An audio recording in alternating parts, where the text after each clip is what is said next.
మనకు కూడా ఇదే ప్రశ్న, నాకు అన్యాయం చేశారు పలానా వాళ్ళు, ఎంతకాలం వాళ్ళు బాగున్నారు. మెయిన్ ఏంటంటే మనిషి ఎక్కడ ఇది అవుతాడంటే, మనకున్నా లేకపోయినా ఎదుటోడు ఉండకూడదు. మనిషి సాటిస్ఫై అవ్వాలంటే ఎక్కడ సాటిస్ఫై అవుతాడంటే, మనకున్నా లేకపోయినా ఎదురుడికి మాత్రం ఉండకూడదు. ఇది ఈవిల్ స్పిరిట్. దీన్ని జయించే కెపాసిటీ మనం ప్రాక్టీస్ చేయాలి. ఇది పలానా ఊళ్ళోనే ఉంటది కదండి, మన అందరిలో ఉంటుందండి, ఉండదు.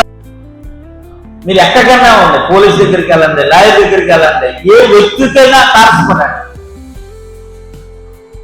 ఎదుటి వ్యక్తిని బ్లేమ్ చేసి తగ్గించాలా, హైప్ తగ్గించేసేయాలా, వాళ్ళు పేరు పోవాలా, వారు బాగుండకూడదు, మనమే బాగుండాలా అనేదిలా.